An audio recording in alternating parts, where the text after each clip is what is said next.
gentlemen, welcome to a very special day. Apologies for the minor break in broadcast, but we are back after a week's absence due to technical difficulties. It's time to get back to what we know and love. It's the World Sprint Championship. My name's Ben Sapsford. I'm joined by Max Ring, of course. How are you doing, my friend? It's good to have you back. Hello everybody, pleasure to be back once again. Of course, you guys ain't seen my lovely face since round one, I think. So, yeah, pleasure to be back. And yeah, I'm good, thank you, Ben. Should be a very exciting evening here at Imola. And yeah, should be a good evening all round. And plenty of brilliant racing action ahead. What about you? How are you this Wednesday evening? Yeah, no, doing pretty good. Looking forward to getting back into the swing of things. Unfortunately, we had to... Due to technical issues and other problems, we did end up taking a bit of a break on broadcast side at least, but the championship's been going strong. Of course, we'll give you the full recap, everything that went down in the previous round, and where we currently stand in terms of championships. Imola, very storied track, and I think with these three different classes of car, it's going to be a track that demands the driver's full attention. Even if on the surface, it looks very simple. Yeah, I think it certainly will. Of course, a very narrow circuit, and having three classes all around the track, you can see moments where a little bit of just congestion somewhat happens around certain points of the lap, and it's very difficult to get out of the way. So if you're someone in the slower cars or even in the hypercars, you're going to be having to have your wits about you. You're going to constantly be darting your eyes left, right and centre, seeing if anybody's coming up behind you, if you're catching up to anyone. It's certainly going to be a circuit that requires a lot of discipline from the drivers and a lot of aggression as well. Yeah, so we'll see how these drivers handle things here. Of course, we have got the return of the roving reporter as well. Three perspectives to share with you tonight. We have Barham, Green and Starkey, although Starkey looks like he's going for the PowerPoint award of the evening with a very slow, stuttery screen, so hopefully we resolve that on our end, as he has literally got brand new internet. So, not sure what's going on there, but we're on board with Richard Cook right now as he sets a lap in the LMP2 class. Yeah, let's see what Cook can do. Of course, 10 minutes of qualifying on our hands, so these first laps will just be bankers to get the cars up to temperature and get their pure pace and confidence into the cars once more. So for Cook, purple in that first sector apparently, and of course so far this category has been dominated by Roland Sux, taking all 4 victories so far this season. Can he make it 5 in a row, or will the demands of Imola just be too much to keep that streak alive? But with someone who's got 3,000 hours on in this exact car on R-Factor 2, I think Sux might be able to make it 5 in a row and again just dominate once more. Yeah, we'll see how they handle it. Of course, a couple of key points on this track. You do have that Tamburello chicane followed by a second Villeneuve chicane, so a lot of opportunities for drivers to try and send it on one another. Aqua Minerale as well, not necessarily a point of contention, but a very difficult complex of corners to get right. You can very easily wash out wide, bit of understeer as you camber upwards into Variante Alta. So a lot of different challenges here at this course. You've got a mix of high, medium, low speed sections, and it's a unique challenge on the calendar, that's for sure. Richard Cook coming up to the line. We've already got some hypercars, but Cook is going to set the first LMP2 time with a 42.7. Hypercars about 7 seconds faster on average so far. Yeah, of course, this circuit being a lot more cornering than it is straight line speed, so those hypercars aren't going to be able to really pull away as much over the course of a lap compared to those LMP2s and LMGT3s. Timmy Lettinen is the first driver to be setting a lap time in the LMGT3 category. He goes with a, that is going to be a 50.2 for the LMGT3s. Biddle up to 6th. What can Roland Sux do as he comes up to the line? And he goes provisional pole in the LMP2 category, but only just over Richard Cook. But of course, these are banker laps. These are drivers just finding their feet, so we're not really expecting anything too special just yet. Yep, not looking for miracles, at least not at this stage, but Di Catania is very much tempting to prove us wrong. Comes to the line at 49.2. At least 0.3 of a second faster than Iavarone in second place, as Sux comes to 42.5 and topping the timing sheets, at least so far. 5 minutes left to go, so that's going to lend itself to 2, potentially 3 strong laps from these drivers, and there's still an opportunity to get it on the table. But 28 cars, 8 Hyper, 7 LMP2, and 13 GT3, so pretty busy circuit considering its size.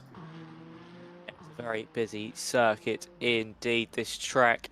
Going to be just filled to the brim. You're going to see drivers overtaking one another left, right and centre. Of course, a short lap compared to what we saw, what the drivers would have saw last week in Le Mans, as Petusic goes second in the hypercars, and actually now goes top of the times in the hypercars by a 10.5, just over Nepo Tekit there in second. So a nice lap time from the Ferrari driver.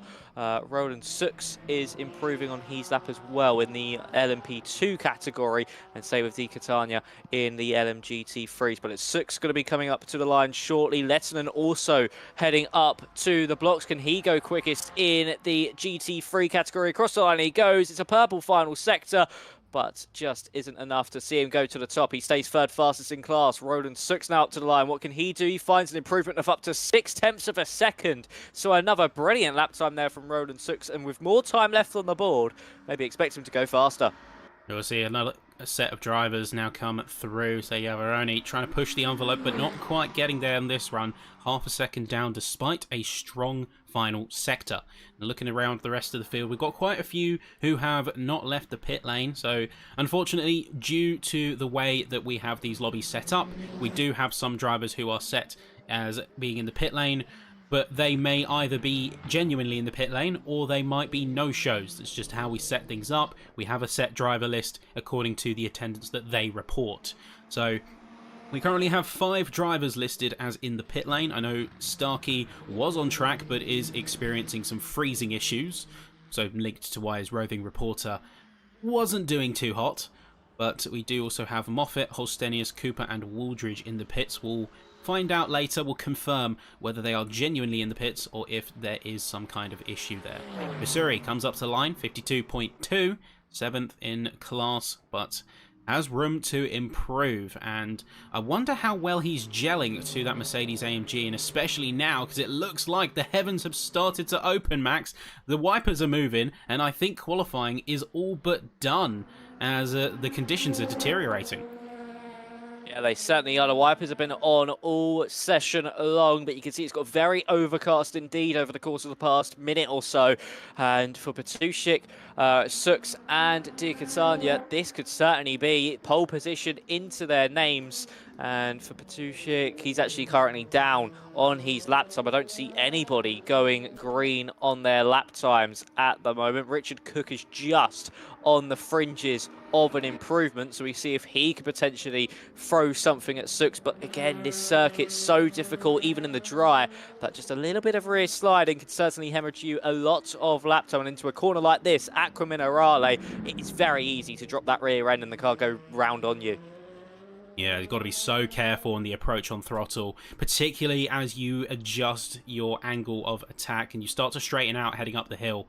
It's very easy for a bit too much front grip to almost pull your car round, or alternatively, depends on how your car's set up, your suspension might not play too nice, too stiff, and you will get that car round faster than you can even react. Yeah, you certainly can. This circuit just so tricky in the demands, and with the weather as well, it just makes it 10 times more of a challenge. So for Cook coming up to the line, he is not going to be improving on this lap time. 0.8 of a second down. It's unfortunate to see that from Richard Cook.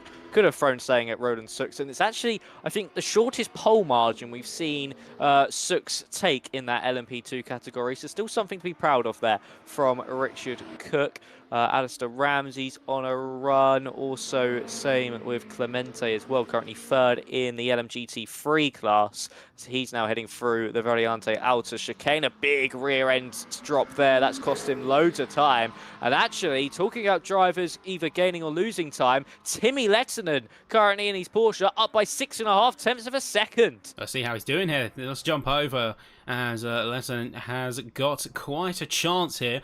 he could be projected at this current rate of delta to overtake Di Catania. He just needs to bring it home. 0.8 of a second up as he heads into those final 2 corners, and he's got a lot riding on it here now, making his way through to Revazza. Swiping his way to the apexes. Careful, not too much throttle. Under the rain, apexes might as well be made of oil, slick and ice, but he handles it nicely. The 992 behaving under his fingertips and his toes. He comes to the line. It's almost a second up. He's going to potentially do it. He's going to get the pole, and he does. 49.0. What a run from Timmy. Yeah, that is a brilliant lap time there from Timmy Lettinen to go 1.5 tenths faster than Di Catania, who's now on his last attempt. But I don't see anything really happening here because he's already 3.5 tenths down in that first sector. Slowly starting to bring it back though through the Villeneuve chicane. So this lap isn't all said and done just yet. But with Timmy Lettinen, I think he did come into pit lane and put on a fresh set of boots. That might have helped him in his cause for that provisional pole position. But for Di Catania, that gap back up to 3.5 tenths to his previous best. It's certainly going to be touch and go. And with the rain still falling and getting harder and harder around this circuit, I don't think the Ferrari just has the pace to get this one done. Well, time is run out, and now it's last runs completing. And we can see a lot of drivers actually quite significantly down. I think the weather isn't going to be on their side here. As Lettinen continues to push, he's potentially reckoning he has even more in the tank, and he's running about equal, showing no signs of slowing down as this Porsche driver. Lovrek heads into the pits, last LMP2 of the session to be out on track, and then it's just Barham, who is going to be just taking his cooldown lap, and then Lettinen, who unfortunately seems like he's lost a significant chunk of time just coming out of Variantialta there. A bit too much curb, what was otherwise a potential for even a 48 at one stage. That would have been a superb lap if he was able to get into the 48s. Would have only been 3 seconds off Richard Vickers, the slowest LMP2 car in that session. But that is going to be qualifying over. Your order will be as follows. Batushik on pole position, followed by Sebastian Nepeteke in third. Matteo Bouquet fourth. Only just under 3 tenths of a second separating that top three. So could be really close heading into the race. Hendrik de Vries fourth. Bonaventura in fifth. And Angelino in sixth. Into the LMP2 category, we then have Roland Sux on pole once again, followed by Richard Cook in second. Then Jordan Biddle, Thomas Lovrek, Rich Green, Alexis Vizrock and Richard Vickers rounding out the LMP2 field. Then into the LMGT3s, we have Lettinen, Di Catania, 40, Ramsey, Clemente Avorne, Franklin Stegning, Gary Barham, Kingsbury, Vizuri, Starkey, Wilson, and then potentially Waldrich and Cooper as well if they were just in the pit lane by themselves. But should be a very interesting race indeed here, Ben. We've already mentioned the traffic, but just driving on your own here and trying to make battles and make overtakes is still going to be extremely difficult in these early stages. Yeah, everything rides on these first couple of laps, honestly. It looks like conditions have cleared up relative to the qualifying session, so it could very well change, but at least for now, looks like the start will be relatively dry. The lights are flashing, so we'll see what the future holds. But let's take you through your full starting order, starting off, of course, with the hypercars. Not the focus necessarily of our qualifying session today, but no less prevalent. It's going to be Patush and Nepeteke on the front row, and then row 2 in the Peugeot and the Ferrari, it's Bouquet and De Vries. Bonaventura and Marco Giulino in the Ferrari and Porsche, respectively, in 5th and 6th. Curiously, their driver numbers are not showing, so we'll be looking into that issue in due course. Valkyrie stains from the field along with the Alpine of Holstenius. Moffat's going to close the order, and then Roland Sux ahead on the LMP2s alongside Richard Cook. Biddle and Lovrek make the second row of LMP2s to 11th and 12th, but 3rd and 4th in the class. Rich Green and Alexis Weisrock along with Richard Vickers are going to complete your 7 LMP2 entries, and then Lettinen is going to be taking top honours for the GT3s with a brilliant display on his final lap to close out qualifying. It's Di Catania and Forte in the Ferrari and Mustang. Alongside them, we have in row 10, completing your top 20, it's Alistair Ramsey and Clemente Iavarone. Staging Barham, Kingsbury, Missouri, Starkey, Wilson, Waldridge and Cooper are the rest of your order, but we're running out of time pretty sharpish here. There's not much of a approach to the start-finish line here from formation here at Imola. So let's stop yapping, let's start racing. We've got a lot of racing to cover. We've had a pretty interesting qualifying. A championship hangs in the balance, and as they come to formation, all eyes turn to the front row. You can see the gaps dwindling. They're in formation positions, and it's a green flag. 75 minutes on the clock. Track is hot. Away we go. Immediately, Nepoteket hard on the attack, seeing where he can place his car, get himself on an early advantage. Bouquet also putting down pressure in the Peugeot. Bit of a lock-up, though, as we head into the first corner, and already sparks are flying. Brilliant start there from Patusic, just able to stay in front of Bouquet. There's a yellow flag somewhere on the road. Someone has had a little off. I think that could be Jordan Biddle, who's unfortunately gone off and into the wall. Yes, he has. He's into the wall at the Tamburello chicane. Unfortunate start for Biddle, who's quite high up the order. And Roland Sux has been jumped off the line in the LMP2 category. More cars off in the background as well through the Villeneuve chicane. I think that was Rich Green going off the road. And Thomas Lovrick leads the way in the LMP2 category, and Lettinen was able to keep his lead off the start line as well, as he leads the LMGT3 category. But for all pole sitters but Roland Sux, they've been able to keep the lead. And for Sux, he's got a lot of work on his hands, because that gap between him and Lovrick is around about 2 seconds. You can see Barham in the Roving Reporter, and in the thick of it, as you can see chaos erupting ahead of him. That's Iavaroni off of the track. Oh wait, no, that is Kingsbury. My mistake there. Kingsbury off the track just outside of Piratella. He has to quickly rejoin, otherwise he's going to lose more time. Comes right into the path of Jordan Biddle on the recovery though. So things are already looking dicey just in this first lap alone.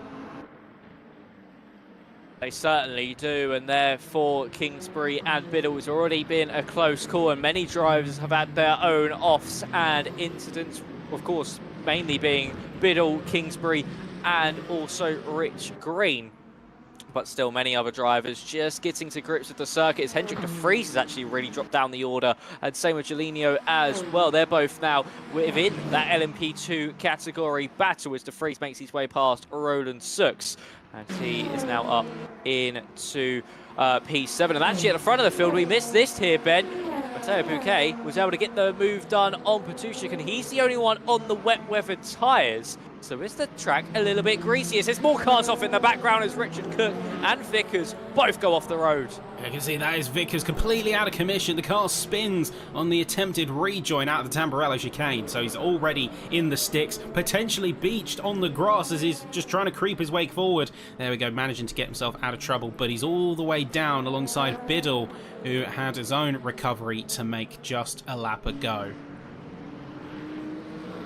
Yeah, that's unfortunate there for Vickers to have that error, as Wiesrock is now going to be coming under pressure, I think, here. No, he's actually going to be putting that pressure on to Richard Cook. That could have been a good move there, up into Pinarino. That would have been a really opportunistic lunge to the inside. Wasn't able to get close enough for that move, but it's drama throughout so far here, Ben. Loads of drivers making mistakes, just really showing how this circuit can certainly bite. And for Timmy Lettinen, he's still over the back of the LMP2 cars. He could actually, overall here, still pick off some good positions at this early stage. Well, we did see it briefly as some of the LMP2s went off the circuit and made a couple of mistakes. Lettinen wasn't letting any class divide stop him. He was jumping LMP2s and he was fighting hard to keep pace with them. He knows that he is in a strong position and he's not afraid to bare the teeth here at Imola.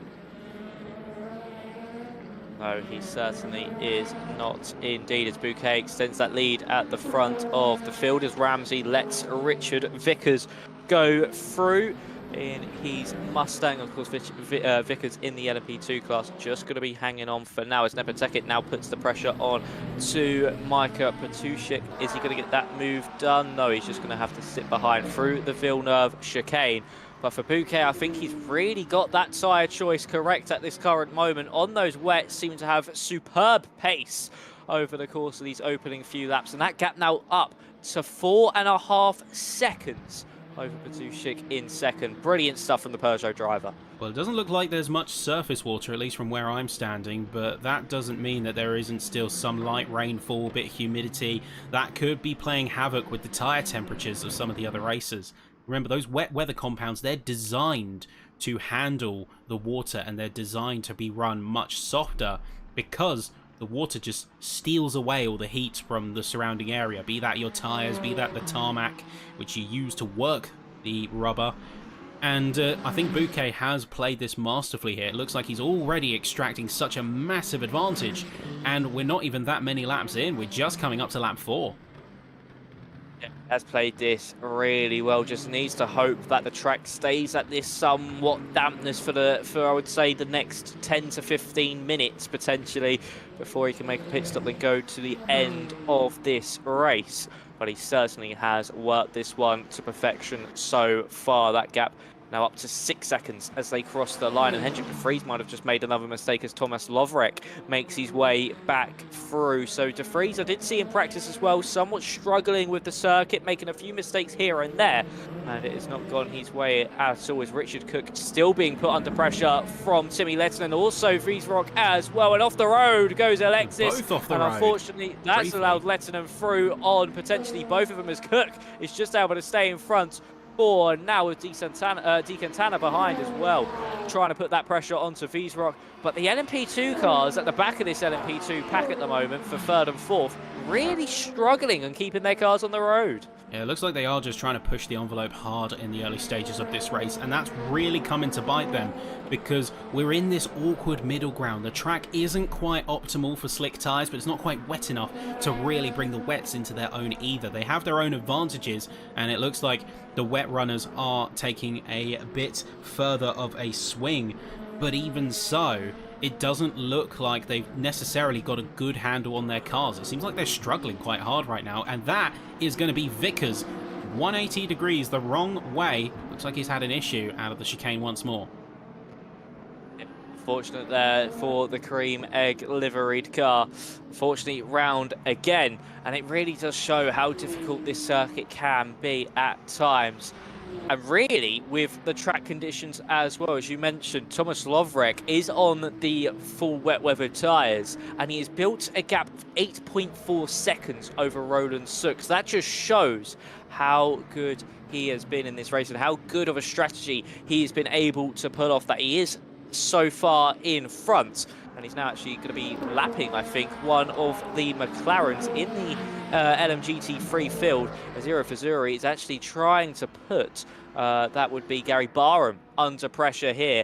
And the BMW driver seeming to be struggling somewhat as it is getting more and more overcast. I think more rain is actually starting to hit the circuit here, Ben. Yeah, it looks like it's certainly even just a couple of minutes that we've had in the last lap or so.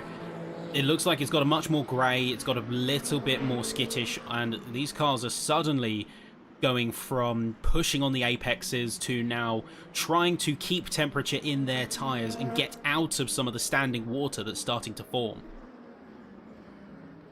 Yeah, it really is, and that is where we could be seeing that massive drop-off in performance for those slick shot runners, as unfortunately, Richard Vickers actually lost his rear ring as well, and unfortunately there for Vickers, that will surely be him potentially out of this race. But I think there is a little bit of spray slowly starting to be kicked up here as we get more rain onto the road. And now for Nepoteket as he sits behind Micah Patushik. We'll see what he can do. But with these drivers on the slick, slowly going to be struggling more and more. That gap between Bouquet and Patushik now up to 7.6 seconds. It is slowly coming into the hands more and more of Bouquet, who has timed this strategy to perfection. As Nepoteket once again not close enough into the Tamburello chicane. I say that, Patushik goes all over the road. He gets it all crossed up. And is he going to be able to hold on to this position now out of Tamburello? Onto the wetter line for the Porsche. And the Ferrari just has to sit behind the Porsche has to sit behind it for now, just in front of the Ferrari. And it really is starting to seem that those slick tyres runners will have to come into pit lane shortly to put on a set of the wets. We're just going to try brave it out until we start to see the sun slowly shine once more. I wouldn't bank on it though. I really wouldn't bank on the sun coming out here. It's looking pretty overcast across the board, and given the situation that we're currently seeing, which is a lot of drivers really sort of swinging out wide and struggling for grip, I think the wet tyre is the only viable option. You want to be coming in now if you're on any kind of slick. The track is only getting glossier as we look through some of the roving reporter cams. We can see the perspective of the racers, and it's practically semi-gloss, and it doesn't quite show on the broadcast camera, but I can assure you the drivers are certainly fighting their cars to keep them under control. Case in point, Barham, we've got his perspective as well as the camera on board with Iro, as they're both just trying to keep their cars on the track as much as they are trying to keep the pressure high.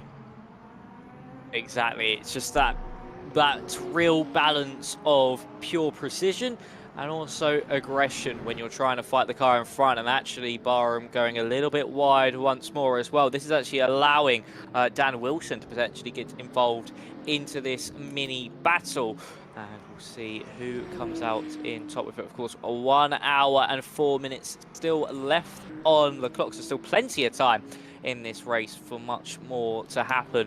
As that gap between Pasuchik and also Bouquet on that previous lap has gone up by 2 seconds in the hypercar field, and that gap between Lovrek and Sux is now 17.4 seconds in the LMP2. So certainly the wet tyres are the ones you want to be on. I think all the LMGT3s have done just that, the ones that are still out on the road and on that lead lap for Timmy Lettinen. So the LMGT3's got it right, but everybody else, it's a real mixed bag.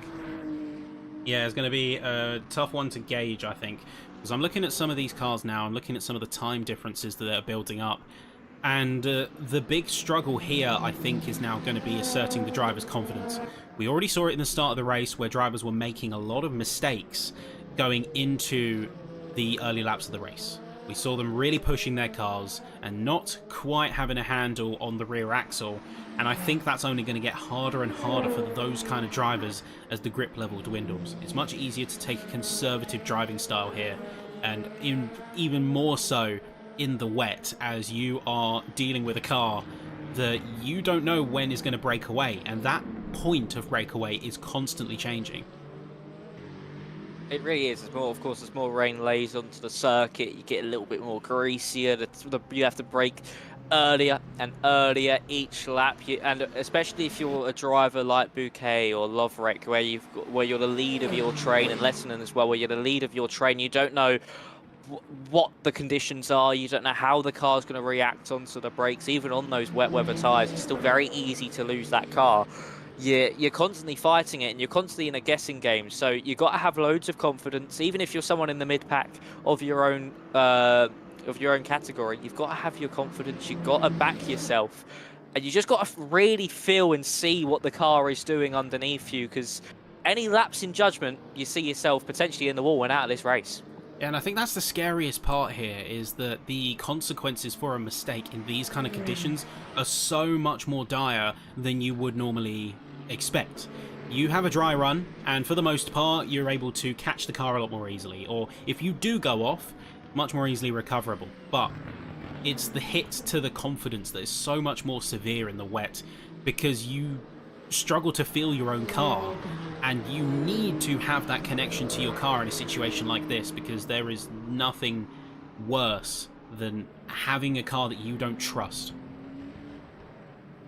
No, that is exactly the worst case when you're in one of these cars, as Barham and Fazuri then go wide out of the first Ravazza, and that's actually allowed Alistair Ramsey to unlap himself against these guys, actually. So he's a lap down compared to these drivers, and he is actually still getting into the mix of play, and has actually split Fazuri and Barham as we head down now into the Tamburello chicane. The BMW looking for the move back on the Mustang down into the first couple of corners. Late on the brakes, they'll both go, and Ramsey just lets him through. And in the background, that's Dan Wilson going straight off the road and having to go straight across the gravel. So unfortunate there for Wilson, and that's dropped him off that battle for 6th. Yeah, it's not an ideal situation, but he certainly put up a good fight, and I do have to respect these drivers. Despite the conditions playing tricks on them, they're not willing to yield. They're still going to be giving it their all. I mean, Barham taking a little bit of an off there just out the side of the Villeneuve chicane and getting swamped by hypercar traffic, as I believe that is Patush and Nepoteket.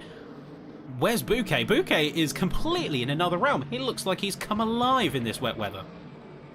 He certainly has. He got that strategy right. He went onto those full wet weather tyres, and Bouquet has really found himself in a league of his own currently, as of course Batouche and Nepoteket are both on those medium tyres. They're both on the slick tyres, as now Nepoteket gets his way past one of the LMGT3s, that's Iro Vizuri, who he's just made his way through. And it really shows in all these categories of the, well, both the categories, should I say, of LMP2 and Hypercar, with Lovrek and Bouquet both being the only drivers in that field going for those wet tyres, how much of a difference it does make, and just how much more confidence it gives them and how much more the car's able to grip up. It's like a whole different beast compared to the others, and it's like they are driving in a whole different category. Yeah, might as well be. And I mean, I'm looking at Nepoteket right now. A lot's riding on this performance tonight. He's got Bouquet up ahead, seemingly miles away, and his main championship rival in the championship to boot.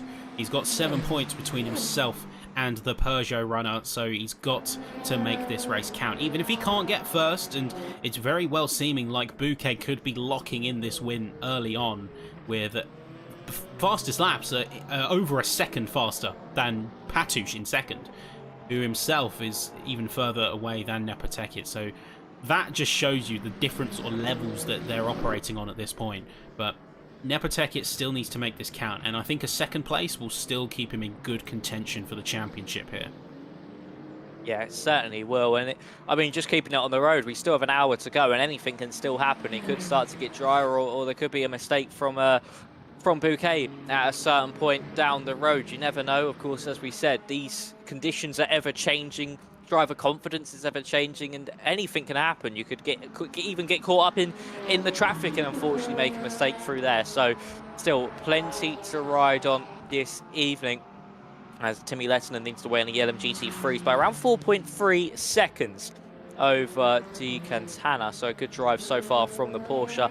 And Lovrek, because of that pit stop from Roland Sux, is 40 seconds clear of the next car, and that's Alexis Wiesrock, who's only just heading down the main straight, while he's just exited out of Toza and up into the Piratella. Just shows how good of a gamble those wet tyres were for Lovrek. Certainly was a smart play there. I think riding on the coattails of qualifying and almost trusting your gut that it was going to be wet, I think was the right call. I think a lot of drivers were hoping and sort of made a gamble on it drying up and on the wet weather subsiding, or at least getting a drier start.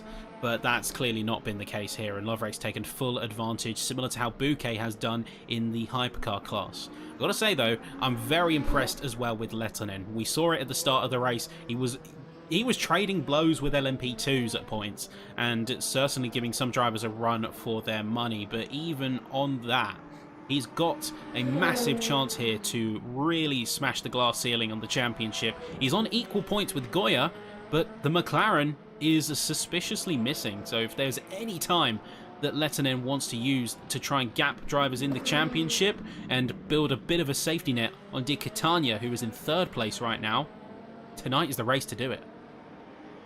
Certainly is. This is the time to strike. That's exactly what Lettinen has done so far. Taken that pole position and now has led the opening around about half hour of this race. 20 minutes of this race, should I say. Got ahead of myself there. Quite comfortably, to be fair. And he is doing really well indeed. He's got that just under 6-second advantage over Di Catania in third, one of his championship rivals. And he really is making Goya pay when he has not been here. So as long as Lettinen can just keep doing what he's doing, he'll certainly be in good spirits for the remainder of the season, as he will have Nepoteket, I think, coming up behind him in a few moments' time to get the car in front laps. The thing is as well here, Ben, Nepoteket, he's behind Patouche. He's been so close to getting those moves done. It just seems that Porsche doesn't have the grip out of the corners to really battle with the Ferrari, and it's really making him pay. It could potentially be the reason he's being held up slightly here from Patouche, even when the Ferrari does make any mistakes. Well, he's certainly been able to take a couple of swings, that's for sure. But the problem right now, I think, for Nepoteket is whether that's through external factors like traffic or just his own sort of synergy with the car, he hasn't been able to make those decisive swings. He hasn't been able to push an advantage enough to make a move at stick. Patush is in the stronger position here. Defending is always going to be easier because you have control over your opponent's line. Good defending is not necessarily obtuse, but it's just placing yourself right where your opponent doesn't want you to be.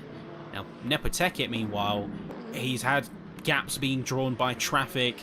Patush seems to be displacing them fairly easily relative to Sebastian, and it just looks like Patush is exuding a lot more confidence in that Ferrari. It's a solid all-rounder, it's a good platform, there's a reason why it's a popular pick, and while the Porsche is also very good, it does lack a little bit, I think, in some of that lower-end acceleration.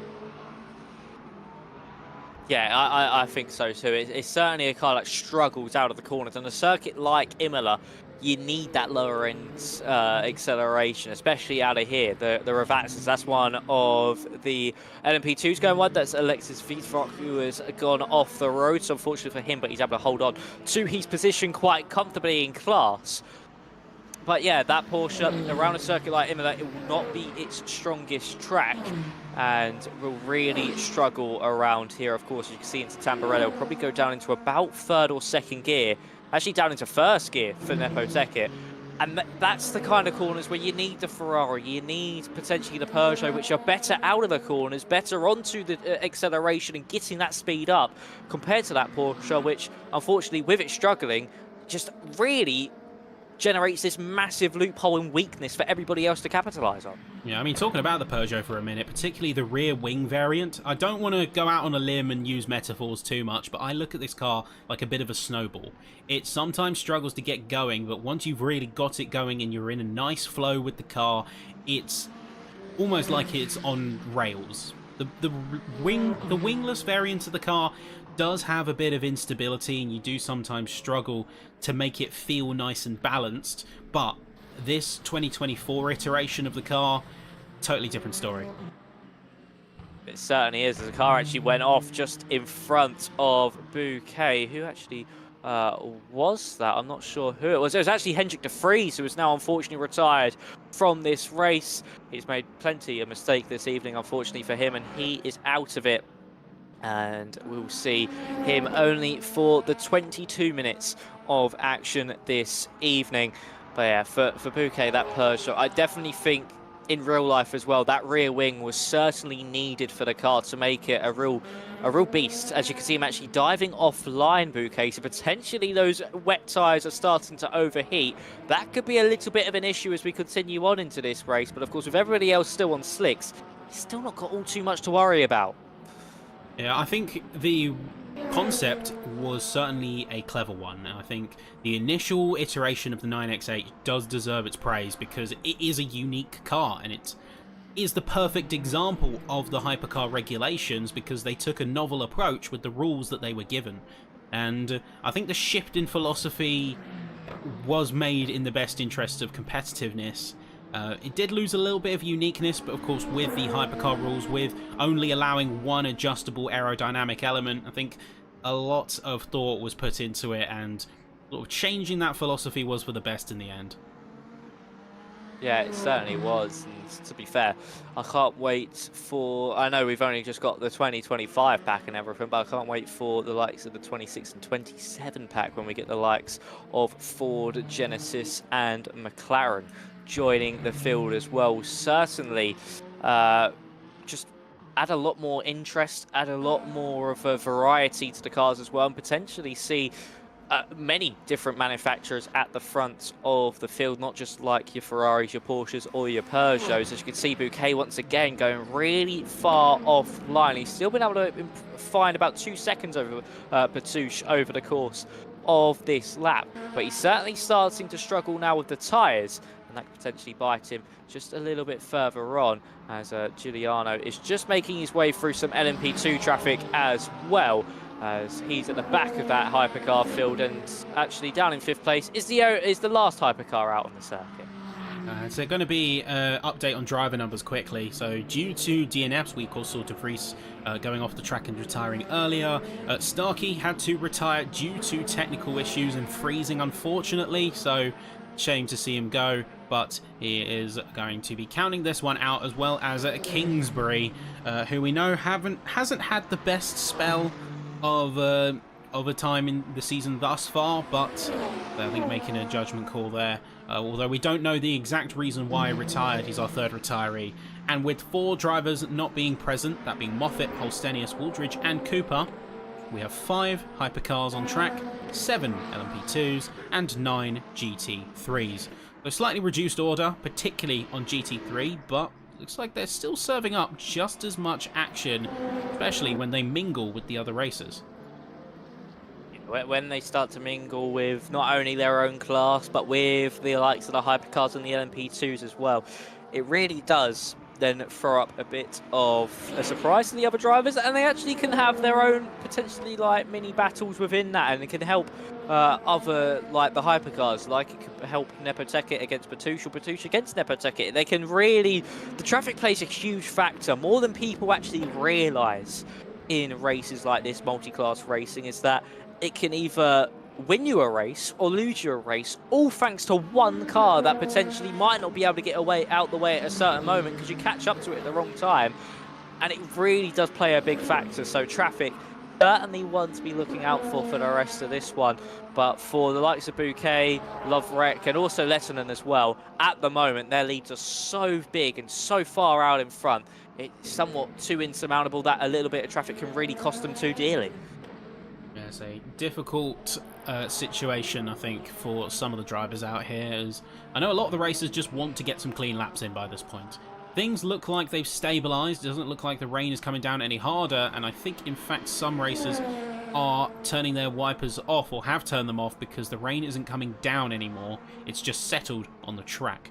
But even so, a lot of drivers just want to get in a clean air and they want to just get their laps done without any drama. I often say, although to the detriment of the broadcast sometimes, but totally valid for the drivers, their best race is the quiet ones because they can just hot lap and it's just undisturbed driving at their best.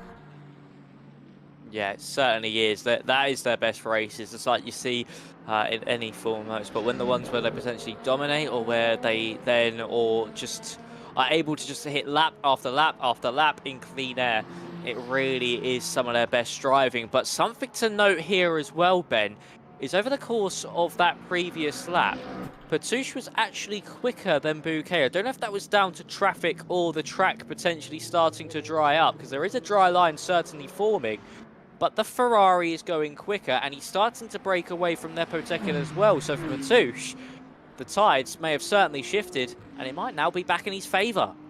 Let's see how these two races play out over the course of the session, because right now Patush is just getting that break on Nepoteket. It's looking real good for him so far. He's actually pulling away on the time significantly. Bouquet is getting caught a little bit in traffic. I believe that's Thomas Lovrek in the lead of the session, as Roland Sux has dropped down to 3rd place in all of this. I think there's a bit of a pit stop differential to maybe be considered. So Bouquet, now past the traffic, needs to keep the pace high. And Patush is going fastest by a significant margin. 38.2 best lap compared to a 39.5 for the current leader. And the current leader doesn't actually seem to be improving. And in that first sector alone, Patush was able to find 0.7 of a second to Bouquet. I'll tell you what things are going to be looking like in the middle sector very, very shortly. And in that one, 0.3 of a second. So it seems in the first sector, it could be a little bit drier compared to the middle and potentially final one. But actually, Bouquet drives into pit lane, so he is coming into the pits, get rid of those wet compounded tyres. But I said another 20 minutes, half hour of rain. I said that about 20 minutes ago exactly for Bouquet. Could work into his favour. He'd switch onto the dries and go to the end of this race potentially. And that certainly has happened, but I think he might have stopped a little bit too soon to his pit box and maybe struggling in the pit lane here. Yeah, so we'll see what the timings are like as they come out now. So Patush is going to be taking the lead at the race, at least for the time being. Nepoteket, of course, joining Or, wait, no, sorry, the timing board couldn't quite update it there. But Nepoteket is going to be going into second and capitalising on the power vacuum that has formed. Only question now is, with the situation developing on the track, how are the drivers going to react? Are we going to see some bolder choices in terms of tyres? We're already seeing the slicks come out in plentiful measure, and that's the secret right now to Patouche's success. So he's already dropping down into the 37s. The track is much quickly brightening up and getting drier, or at the very least, a dry line is formed to where the gamble is viable. Yeah, it certainly is drying out, and Bouquet has gone onto a set of the slicks. Biddle into pit lane as well in the LMP2 category, coming onto the slicks. Now, I really think here Roland Sux might have shot himself in the foot with that pit stop onto the wets, because not only did he drop behind Wiesrock, now he's actually been able to catch up to the back of his fellow LMP2 compatriot. He's now actually going to have to come in again for those mediums. So he really has potentially just shot himself in the foot, as I think Wiesrock actually just goes a little bit wide through the Villeneuve chicane. And Lovrek really will be loving this. He's got plenty of time to react to the drivers behind, and he can stay out for as long as he wants, get those slick tyres to a good window to get them to the end, and that will really help him indeed. And so for the LMP2 category, Lovrek with a huge advantage over the rest of the field is now Cook in for the slicks as well. Yeah, I've got to say, I think Lovrek is absolutely loving this, and there's no other way to slice it.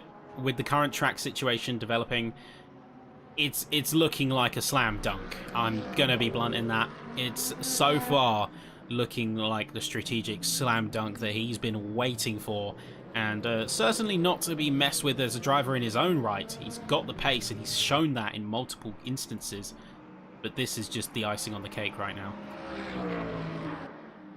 It certainly is. I really do feel like Sux jumped the gun, maybe was a little bit too eager, saw that Lovrek was gaining more and more and more as the laps ticked by, and potentially just shot when he shouldn't have done. Just saw that and got a little bit scared and a little bit panicky, and unfortunately saw himself come into the pit lane. He's been able to get past Wiesrock, but look at that gap, a minute between the pair. I actually think Lovrek can come into pit lane, switch onto a set of the mediums, and still be out in front of Sux. So it just shows how much of an advantage he does have, as Lovrek is actually now being lapped by Patouche, and this is close. LMP2, Hypercar, and GT3 all on one part of the road. Ramsey gets out of the way eventually, but Patouche, that would have been scary for him in the lead of the field, and nearly just been taken out by two back markers. Well, that could have been very dicey. When we see the three classes converge like that, it can either go brilliantly and smoothly, or it can go horribly wrong, as everyone's just trying to judge each other and trying to see exactly where they land in terms of the field and finding the space. Of course, standard etiquette dictates that the slower car stays on its line. But when you have two layers of slower car stay on the line, what do? It's not like any driver's going to be waiting around. They're going to be squabbling in some form. They certainly will, and that is what has just been shown right there from Lovrek, Ramsey, and also Patouche, as Wiesrock is now in the pit lane for a set of the slicks in the LMP2s. Is anyone actually from the GT3s coming? Yes, we've seen Barnum, 40, and Fazuri, who have all been in pit lane or started on the slicks, as 40 is coming out of pit lane now. So he's going to be the first real runner on those slicks in this new train. You can actually see Barnum in front of Lettinen, who is heading through the Variante outer chicane. But when you're someone like Lettinen or even Sux and Lovrek, this is a really difficult moment, because you're trying to judge when to change over to those slicks. You don't want to leave it too late. I know we've seen many other drivers going on those slicks, but when you're in a position like this, you kind of don't want to go into the pit lane and hemorrhage that time, just in case it is the wrong call. Yeah, and don't get me wrong, there's no such thing as a perfect strategy, certainly not in a variable conditions race like this one. But there's so many different ways that you can take it, and so many different ways that you can get it wrong, that really it's not so much about getting the perfect strategy, but getting the less wrong one than your opponent right now. And it looks like some drivers have been able to really get the perfect timing and genuinely get it right. but in the same light, even just a couple of laps deviation can be really costly. Yeah, they certainly can, and it can really ruin your race. And if you're someone like Lehtinen is really close to the back of Di Quintana, sorry, in front of Quintana, sorry, not to the back. It's actually, that was Richard Cook and someone going straight on. I think that was Viesrock going straight on. Yes, it was at the Ravazza. He's actually pulled off into the service road quite nicely as he tries to do a 3-point turn. As Petouche is also into pit. Oh, I thought he was also into pit lane, sorry. I thought I saw his car start to tumble down the order. My bad there. But for these drivers, yeah, for someone like Lehtinen, where if Di Quintana boxes a lap or two earlier, he could be all over the back of Lehtinen by the time he comes out of pit lane, or even ahead of Lehtinen. So it really does make things difficult for the Porsche. Yeah, and it looks like the track conditions have mostly stabilised now. Most drivers are on the slicks and are very cognizant of the dry line that has now definitely been formed. I mean, look at Petouche go. He's setting fastest laps, lap on lap on lap on lap on lap. 2 seconds up heading into this next one, heading into lap 22. The dry line is now becoming the very much dry track, and the session is still relatively young. We're not even at the halfway point yet, technically, but we're already seeing massive gains from so many drivers as the confidence has been restored, and we're seeing, I mean, look at Nepotekit right here. It is a back marker, but we're seeing so much more confidence exude out of that Porsche with his driving style. Exactly, you can see taking so much more curb and just getting on that throttle earlier, being able to brake later as well. He's just certainly coming into his own in this one. So in Petouche as well, they're just really starting to throw the car about. They're not scared to chuck it into the corners and dance with it. They're not as tense in those hypercars at all, and they're really now starting to just push and hell for leather, and they're really just trying to use as much of this tyre as they can before they come into pit lane. Bouquet and Petouche, that gap has stayed around about the same, with Petouche actually going a little bit faster than Bouquet over that previous lap by around about 4 tenths of a second, sorry. So it is close between those guys, but for Petouche, if he can keep going on that pace like this, he could certainly see himself potentially overcutting Bouquet and taking that race lead back from what was originally his pole position. Yep, time will only tell, of course, as we do see him getting a little bit intertwined with traffic. It's going to be Alistair Ramsey, I believe, as well as Thomas Lovrek just right there in front of him, making quick work. I know that Petouche, one of his strengths certainly is in his ability to navigate and negotiate traffic. He seems to have zero trouble with placing his car, pushing his car around, and getting any obstacles out of his way, sort of expediting that. It's certainly one of his strengths on the course. I mean, looking at the rest of the field, things have started to shake up a little bit. We have got Rich Green in the roving reporter as he's catching up to Forte and trying to catch up to the back of the likes of Biddle, who is sort of his next closest competitor, although the timing is not on his side. He's running in the 145s, so leads me to believe he's still on those blue walls. Yeah, I think he certainly is on those blue wall tyres. Actually, yeah, Rich Green is on the blue wall tyres, so he's not made that switch, and unfortunately hemorrhaging time all the way throughout the rest of this race. Viesrock hasn't really been able to make much progress either on those slicks. He's only been able to stay in the 1:44s so far for his best lap, but he is gaining time at this time around. He's going to be in those 1:42s at the very least, but still around about 2 seconds off Richard Cook, who is absolutely flying out there in that LMP2 category. Got the fastest lap of all. And for Cook, he can potentially see himself jump Thomas Lovrek and Roland Sux. Actually, Lovrek did come into pit lane, sorry, so he is pushing on. So he could jump Roland Sux, could Cook, and Sux will be into pit lane, I think, at the end of this lap. But still, Lovrek would still have around about a 60 to 70 second advantage over Sux, and with 36 minutes left on the clock, that would certainly be a very tricky task to bring that gap down. Yeah, and this is the importance of your timing on the strategy. It's exemplified no better than here.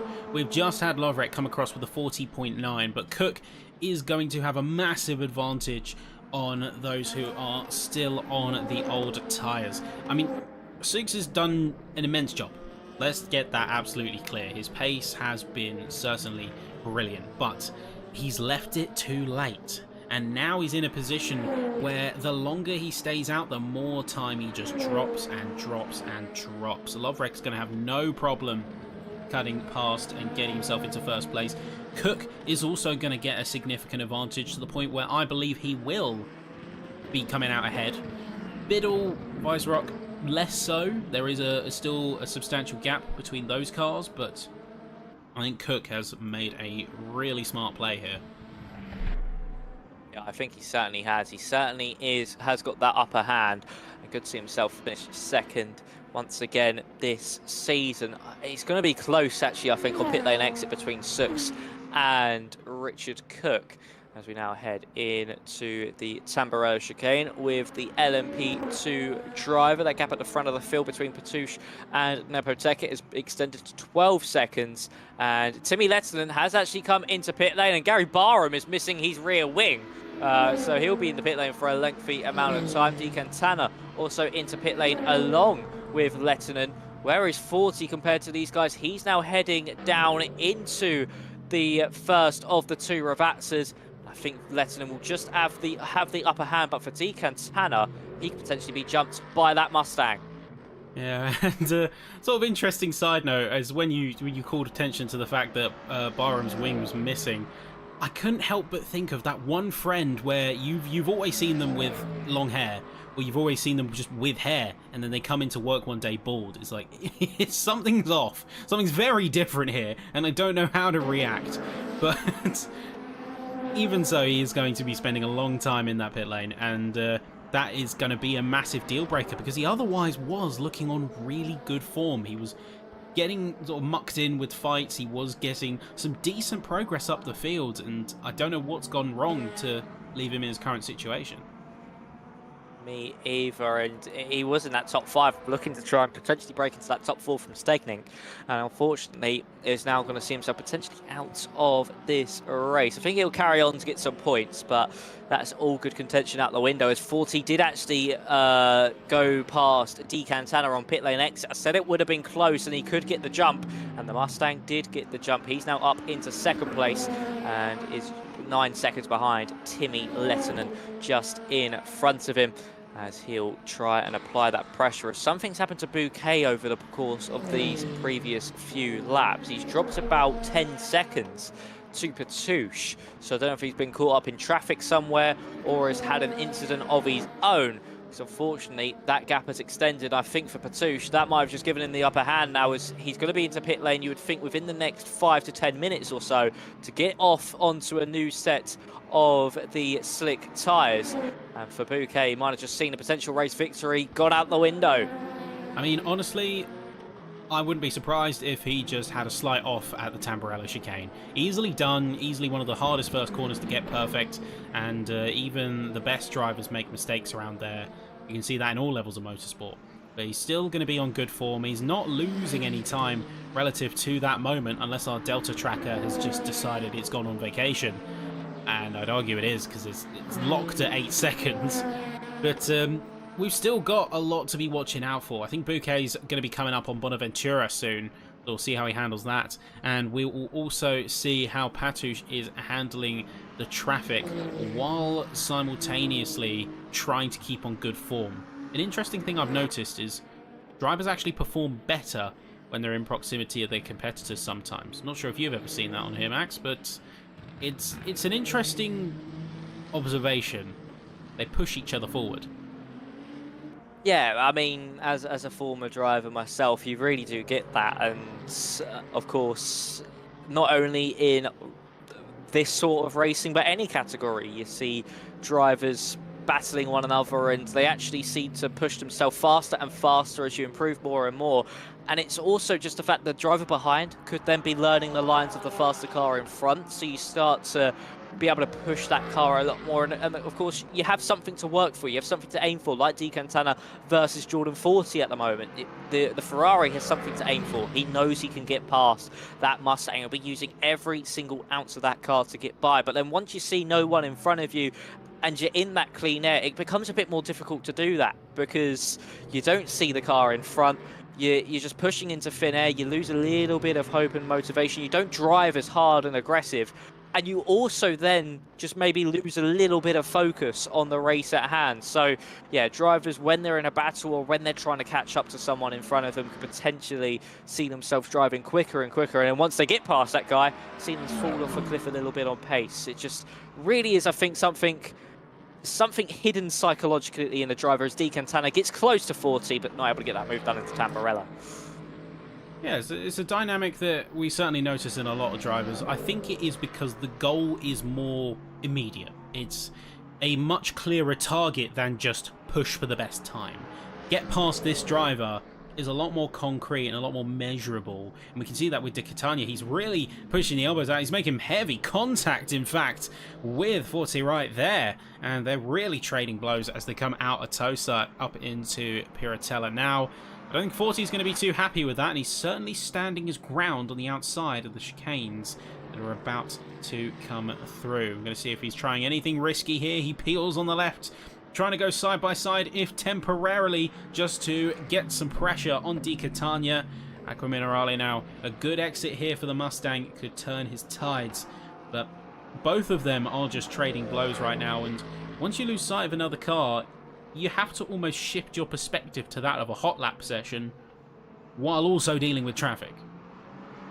Exactly, you really do. You've got to just try and keep focused, keep pushing forwards, and if you do unfortunately lose sight of that car in front that has just overtaken you, you can lose a little bit of confidence and you start to see a pace dip, but you then got to just shake that off and you got to just keep going and just keep trying to give you 100% maximum and overall fight back against the car in front. And what I wouldn't be surprised to see, like I mentioned earlier, is 40 now that the slower car, quote unquote, compared to Di Cantania.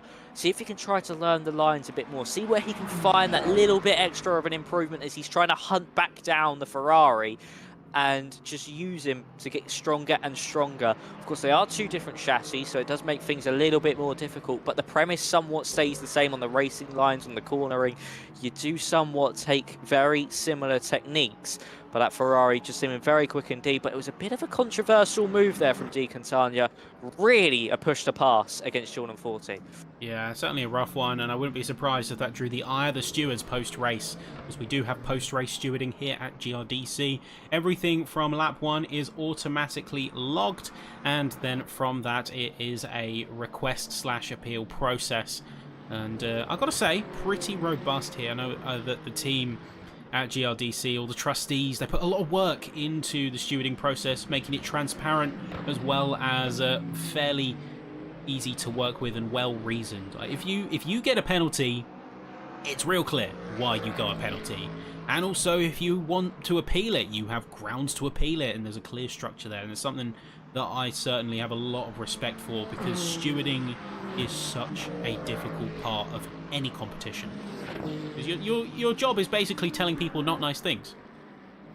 It really is. And then the thing is, the drivers, of course, are going to be unhappy about it, and you're also trying to make judgments quite fair and equal for every sort of move. If it's something similar and it's something light compared to just that little bit more over the edge, drivers can then complain, oh, it's not fair. So it really is a difficult job stewarding, to be consistent, to be fair, and to give everyone the best opportunities possible to keep onto their positions or not. And of course, I know for the LMGT3 challenge, they brought out stewarding videos so drivers can see the real reasons, the first time reactions of the stewards and how they came to that decision, so that they could get a real understanding for it. I don't know if they do it for the World Sprint Challenge, but I think they might, so the drivers can look back and see what they did wrong and where they can improve in the future. And yeah, stewarding, an extremely difficult job, and I respect, I think Craig does some stewarding and all the other members who do it. It really is something difficult, and you got to have a big backbone if you want to be a steward. Yeah, and a minor correction there to that effect, every contact is automatically reviewed, so even more so I rest my case. It absolutely is a tough job, and the team at GRDC, Craig and the entire trustees team, do a massive amount of work, and it certainly is probably one of the league's, one of the club's greatest strengths by far. It's just that transparent stewarding process, and Yeah, it does. Stewarding is a positive tool when you look at it because it encourages players, encourages drivers to be better, to avoid those situations. If you know what went wrong, you can learn from your mistakes, and that is such a positive thing, even if it stings a bit in the moment. It's almost like a jab. You get the jab, your arm hurts for a bit, but it's well worth it in the long run. It really is, and it teaches drivers exactly what they're disciplined on, and it can also then clear the lines a bit with overtakes or defending and just overall what they have to do and how to do it, not just overall you've been naughty, here's a slap, here's a penalty or a slap on the wrist or whatever. You actually get to see why you got it wrong and be able to correct that and understand the rules that little bit more. That's what makes stewarding so important, as everybody in the field is quite separated at the moment. No real battles going on throughout this field just yet, but we will see Nepoteket and also Batouche into pit lane very shortly. I'm expecting Mika to be in around about this or next lap, because these tyres are getting very low on wear, only 7% left on those tyres as it currently stands, as Barham did get back out onto the field as he's just ahead of the Ferrari.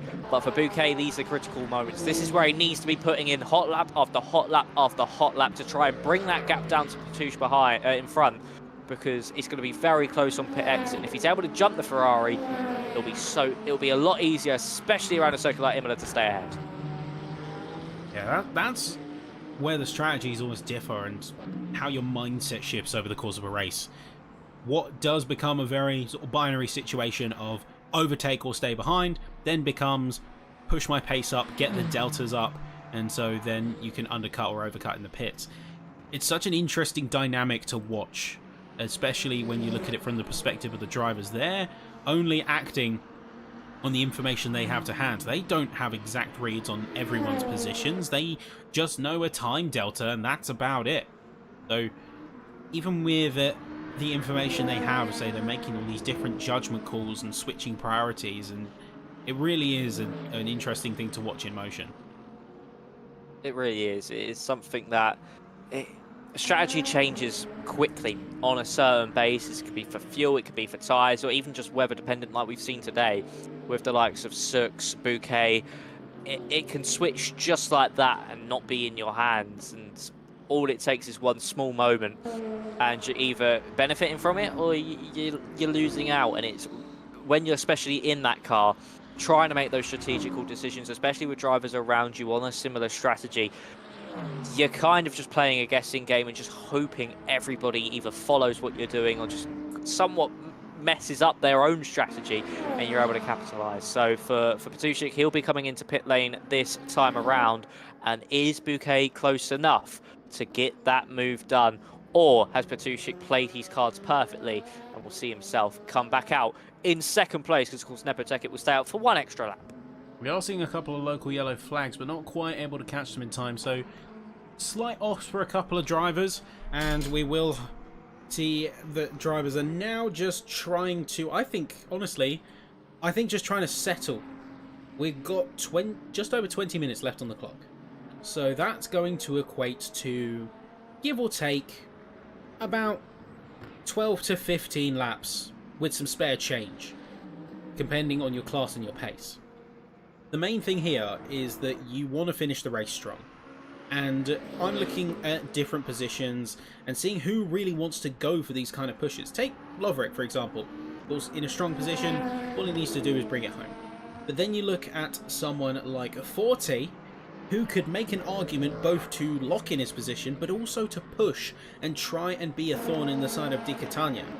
So it's about, based on where you are now, what's the best call forward, and that varies driver to driver.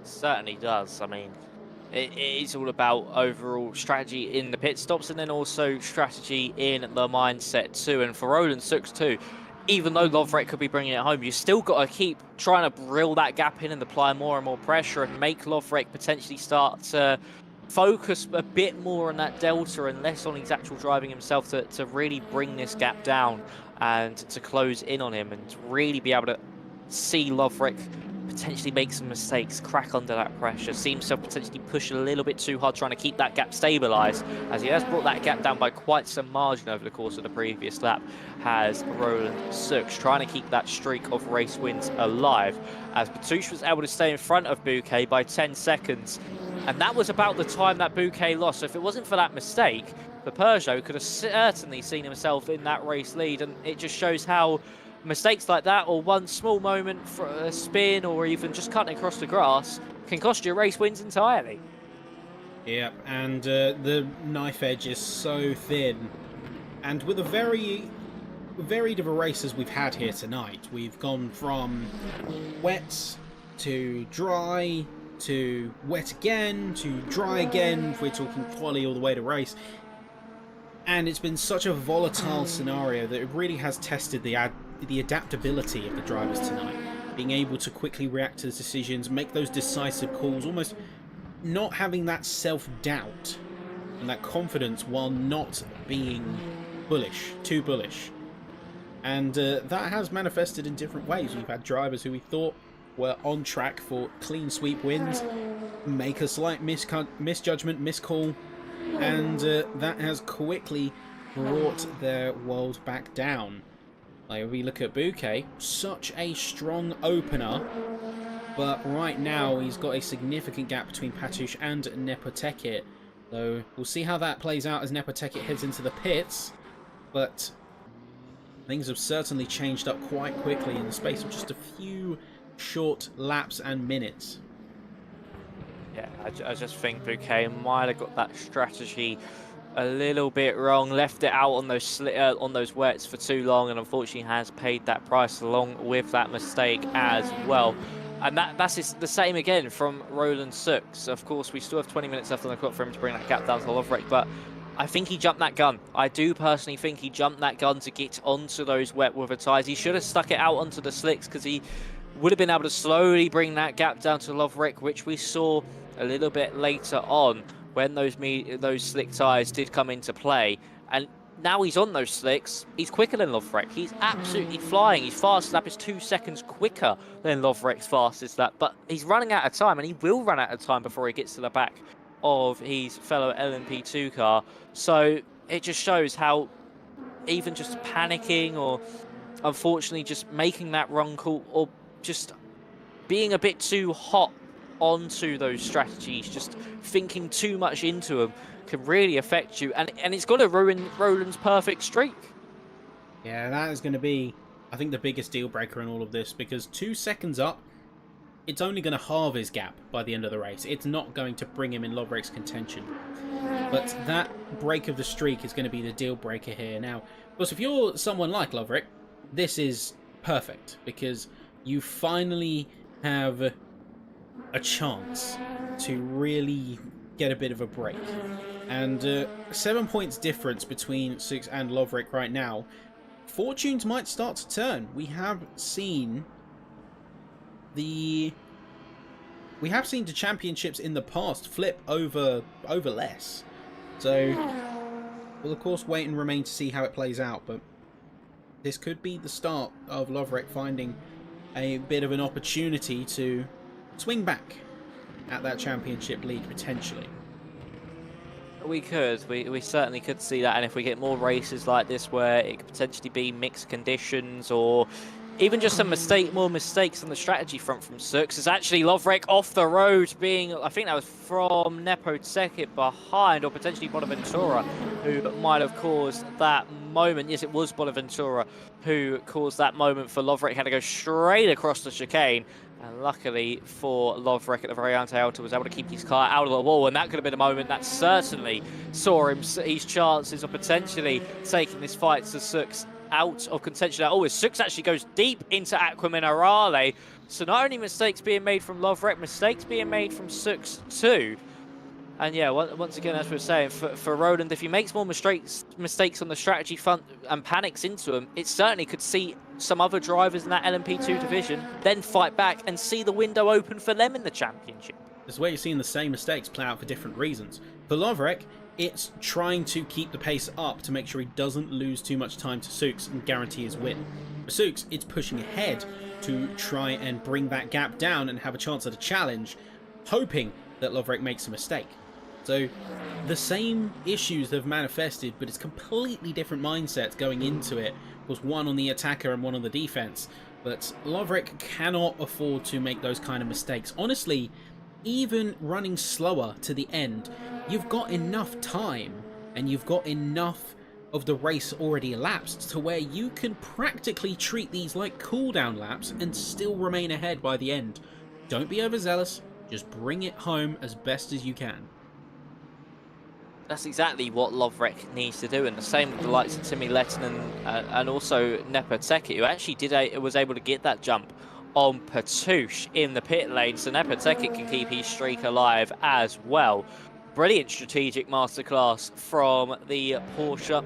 Was out longer, means he had to fuel a little bit less, keep less time in the pit lane, and he's played this one to absolute perfection. When we thought he might have been out of it and the race was really between Bouquet and Patouche, Nepo Teke has come from absolutely nowhere and has pulled off an absolute blinder. And again, like Lovrek and Lettinen, just now has to bring this one home. But of course, with Patouche a little bit closer than for the LMP2 and LMGT3 race leader, he still has to have a little bit of haste to his name. But for Nepo Teke, this is exactly how he wants to continue on his charge in the championship, and he is certainly the man to beat. Talk about turning around your fortunes, because we were worried that he wouldn't be able to hold, again, perfect streak pretty much in this season up to this point. We're thinking he might actually show a moment of weakness in a similar way that we have been seeing with the LMP2s, but Nepo Teke showing why that strategy is oh so important to get right, and the importance of not throwing in the towel early, because you can turn around your fortunes in a pretty substantial way. Sometimes just sticking it out is enough to give you that fighting chance. As a Bouquet losing that time, it's opened that golden opportunity. Nepo Teke's only gone and seized it. He certainly has. The patience is a virtue, and that's exactly what he was on that slick tyre stint. He may have lost time to Patouche. It was about 13 seconds behind when the Ferrari came into pit lane. He's been able to jump him by 10 seconds, and it's now actually going about a tenth faster overall than Patouche over the course of these previous few laps. So he really is flying, is the Porsche, and it just shows that it does come down to those minuscule strategies and the difference in boxing a couple laps earlier than your opponent. Or it was actually one lap between the pair which they boxed. So it just shows how important those laps are, and how to get them right really does show a really strong effect for Nepo Teke. That's actually Alistair Ramsey off the road. And unfortunately for the Mustang, like Gary Barnum we saw already on, missing the rear wing. Yeah, it could be the demise of another driver here, as we do see him in fact DNF, so he is going to be joining the likes of Kingsbury, Starkey, De Vries, but also where we had earlier retirements from Dan Wilson and Richard Vickers. This is a bit of a sad sight. 6 DNFs and 4 non-starters, so down to 18 cars by the end of this, but still the remaining racers are going on strong to finish with 12.5 minutes to go. We have not got much left, in this race, and it really now does come all down to this. These final 12 minutes are certainly crunch time, when you want to be getting those gaps down, when you want to be trying to make those last gasp positions. But at the moment, for a majority of the field, they're just too far spread from one another. But Roland Sux has been able to bring that gap down by about 20 seconds over the past about 10 minutes or so. I think he's just going to fall that little bit too short by the end, but it'll be a valiant effort from Sux. And I think he certainly will be kicking himself with what happened heading into the strategic calls. And I think that will certainly be one he'll be looking back on and thinking, maybe next time I won't panic as often. And for Sux, that perfect streak will be coming to an end, as he'll just fall short at the dying embers. Well, it's certainly not to knock his driving talent one bit, but races can be won or lost on strategy, and the Imola race we've had tonight has been the perfect example of that, because even our fastest drivers and drivers who have won by significant margins in the past are being tested and aren't showing that same level of dominance purely on the fact that the strategy has been so volatile. They've really had to think on their feet. Oh!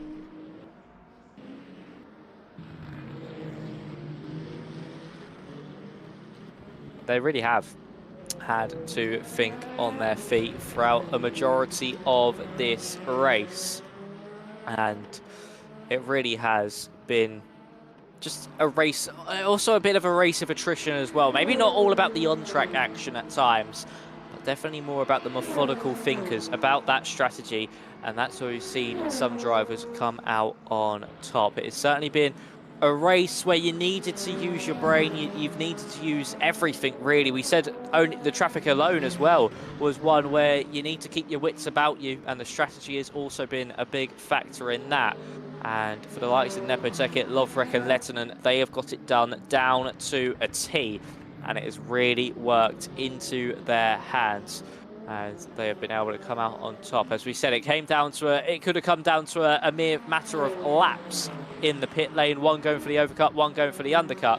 And for Nepoteket, it came down to that one lap extra, gave him the advantage over Patouche. And that is why he's in the lead of the hypercar category. He has lost a little bit of time, but he can just bring this one home. Yeah, and as I say, with 10 minutes to go left on the clock, it really is just bringing it home now. If I was any driver on this field, unless I was within about 3 seconds, I would consider my fight complete, and my priority would then be switching to completing the race with minimal issues, minimal casualties. If I overextend and I get myself in trouble with 5 minutes to go, that's going to feel 10 times more devastating easily than had I lost out earlier. It really would if you just bring the car home. And the thing is, no matter where you finish, you score points too, and that's crucial for the championship as well. So if you are someone who hasn't had the greatest of race, and you've just been not trundling around at the back, but potentially have made some mistakes and you've dropped down the field, you then see yourself with some crucial points, and those few points matter. Any point matters in a championship, and even later on in the season, if we see Sux or Nepoteket unfortunately get involved in an incident or something that drops them out of contention for the race victory, as long as they finish that race here, Ben, that's some extra points to the championship, and then into their hands. If they win by a matter of points, they can thank that one race where they didn't give up, they didn't just retire the car, they just kept on with the battle of just trying to drive as fast as they can and bring it home, and they come out on top. So it just shows how strong you can be in the course of a season if you just finish every race. Yeah, just don't waver, don't falter, just bring it home. And sometimes it does mean you lose a good chunk of time, but it's not the time that's being counted. You're not getting results and points based on aggregate time. You're getting it based on position. And Bonaventura, for example, he's going to be 5th, whether he's a lap down or whether he's 1/10 of a second. He's still 5th place. So he doesn't need to push as hard to get past these LMP2s, where we just saw coming into the Piratella Aqua Minerale connecting section that he was pushing it a bit, and he's certainly eager to get the pace up, but 40 seconds behind, I'd honestly just focus on locking in a solid P5, because that's actually really good points that can pay forward. It certainly is, and actually just a little bit further back, who was lapping Jordan Biddle and Richard Cook now going side by side into the Tamburello chicane, and Biddle able to get that move done. Up to 3rd place he goes, and for Cook, he'll try and fight this one back. A battle like this is exactly what you want to be fighting for in the dying embers. So if you're trying to pick off positions, you still need to fight tooth and nail for them, potentially be a little bit more cautious knowing you're near the end of the race, but you still want to get them picked off. And for Jordan Biddle, exactly what he did. Brilliant recovery from him as he's now back up into that 3rd place spot.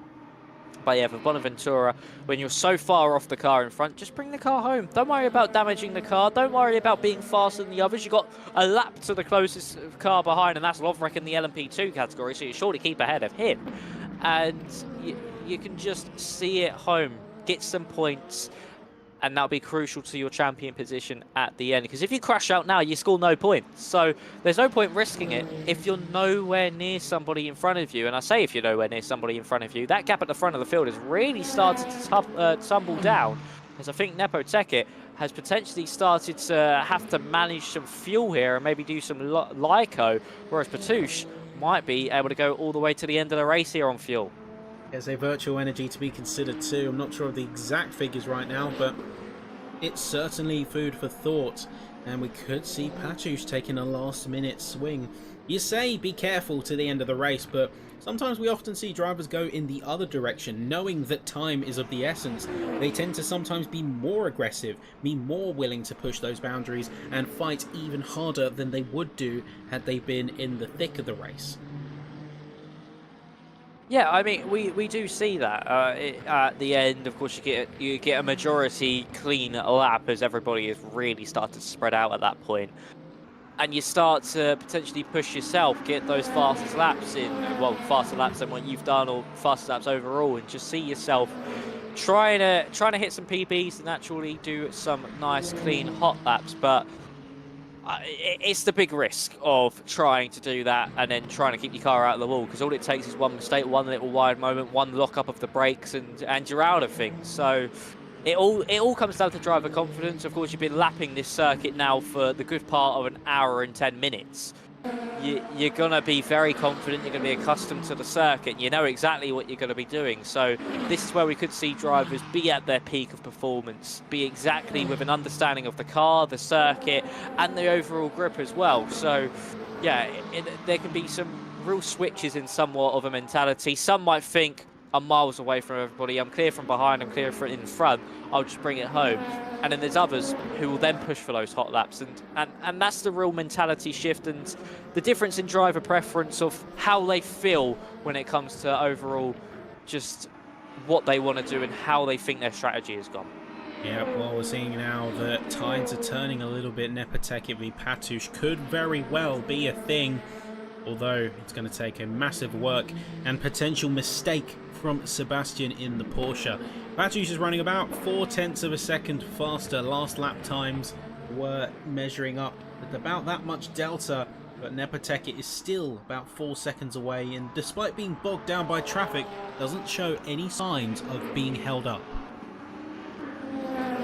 Certainly does not at all, as Nepo Tekit now sees himself heading through into, of course, the final two corners of the Ravatsas. There was just passing Roland Sux, I think, for a lapped car, as Patouche hasn't been able to gain as much over these previous few laps. So certainly has started to be able to find that river back, and potentially now he's seen Patouche slowly get closer and closer. He might have just picked up the pace, knowing there's only around about 2 more laps to go in this race. He's now trying to get past Lettinen. It's all about where you find that traffic. I say he's not lost a lot of time, but that one moment with Lettinen there has cost him a complete second, nearly 2 seconds to Patouche behind. So it can be really close, and traffic does play a huge factor. Well, Lettinen continuing to prove that he's willing to take swings at anyone, no matter what driver or machinery. And say today's no different. So he's holding up quite significantly on Nepo Tekit, but that was just due to the nature of the track. Lettinen still pushing with all of his might for the most part. Patouche now, eyes on him, 2.4 seconds and counting. Going to get really close, but unfortunately I think that's Roland Sux just in the way of Patouche as he gets out of the way quite nicely at the end, but that would have hemorrhaged the Ferrari around about 2 to 3 tenths of a second. He's actually still side-by-siding up to the Variante Alta, and that gap now 2.4. We'll have one more lap of this, unless Nepo Tekit is just going to make it to the line a little bit shorter than what he'll need. There's a car off just in front of Patouche, and that is, I think, Bonaventura heading off the road, getting out of the way quite nicely. And as we head up to the line now, we're going to have 2 more laps of this. So for Patouche, that's exactly what he needed. As look at that, it's a clean track between the pair, but he does need some traffic to come the way of the race leader. Yeah, it's going to be a little bit of putting your faith in the hands of Lady Luck. A 2.5 second stand between the Ferrari and the Porsche. Patouche is giving it his absolute all. He's given his real best here, and you can see the amount of time that he's been able to peel away. 4/10 last lap, 1.1 seconds this lap, and the lap we're about to finish, we might see those times either drop even more or start to stagnate depending on the track around them. Nepoteket seems to have found his flow one more time, at least for now, but traffic is going to be the be-all and end-all, live and die for these two racers. Will the fight continue, or will Nepoteket be able to make smooth sailing and clean work, as that's going to be Vasuri in the foreground? Sorry, in the foreground, he's caught him up just as they reach Valiante Alta. Think at the perfect time there, the Porsche has been able to catch up to the Mercedes. He pulls that right hand side. He does have an LMP2 ahead. He's now heading into the final corner now. Nepoteket, I'm just seeing his energy. He is very, very tight on that virtual energy. Is he going to be able to make it to the end of this race or not? He's got 1 lap of energy exactly. This is going to be tight to the line for the Porsche, whereas his rival Patouche is 1.3. So for Patouche, he has the upper hand, but it is going to be ridiculously close indeed. And with the Porsche in traffic, that might just give him the upper hand to just lift and coast and just save that little bit more energy as they get to the line. The traffic is not going to help. You've got the BMW and the Ligier chassis just out ahead, blocking him for another second. So now we have the two cars fully converging and really start to get in proximity of one another. Nepoteket is on the ropes right now. He's not necessarily on the ropes in terms of being challenged, but he's bringing his car to the ragged edge of the resources at his disposal. He's going to have to lift and coast. He's going to have to be just that little bit more conservative and hope that it's enough to get him across the line. 1.8 seconds is going to be the gap heading out of Acqua Minerale. Let's hope that he can keep it together and bring it home. That is certainly going to be the hope for Nepoteket as we're now heading into the final 2 revats, as the final lap of this race has certainly won. Full of action and drama. He's super close on that energy level, but I think he might just have enough to get to the line here, Sebastian Nepoteket. Patouche has certainly thrown everything he can. The weather's thrown everything they can to stop this perfect streak from the Porsche driver, but Sebastian Nepoteket keeps that 100% race win streak alive as he wins here in Imola for the hypercar division. Thomas Lovrek got out the way at the end there, and he wins and breaks the streak of Roland Sux. A delighted man that will be in the LMP2 as he wins in the LMP2 category. And for Timmy Lettinen as well, when you need to strike, when your championship rivals are potentially here or just not as strong as you here at Imola, he certainly has done just that. Timmy Lettinen will score some crucial points for his championship challenge and take the lead of the LMGT3 ones as well, as he now comes up to the line to win the LMGT3 division. A brilliant drive from Lettinen indeed. Led every lap, I think, in the division. Same with Lovrek as well. But so for Nepoteket, it was squeaky bum time, but he was able to hold on. I've got to say, Lovrek, smart move. He actually both got out of the way, but also slowed down to make sure he finished behind Nepoteket and was able to, well, finish the race a whole lap earlier in terms of driving while still preserving his position. So, smart strategic play, knowing the rules of the circuit and the rules of the competition, using that to good effect to get yourself through and across the line, guarantee your win that little bit earlier. But great result from many around the course, and as we see the positions start to roll in full, we do have a little bit of a hiccup with the results. There we go. So as the last drivers come through, it's going to be our 5 hypercars of Nepoteket, Patouche, Bouquet, Bonaventura and Gelino, with a last minute pit stop emergency forcing him to take that 5th spot and giving Bonaventura a little bit of a silver lining to his race weekend. Lovrek, of course, coming in dominant fashion to take hold of the lead of the race and the win at Roland Sux. So displacing the current champion from his perfect streak and hopefully getting a chance to swing at some points as Richard Cook crosses the line here. Jordan Biddle and Alexis Weisrock in 5th, with Rich Green down in 6th place as the last LMP2 finisher.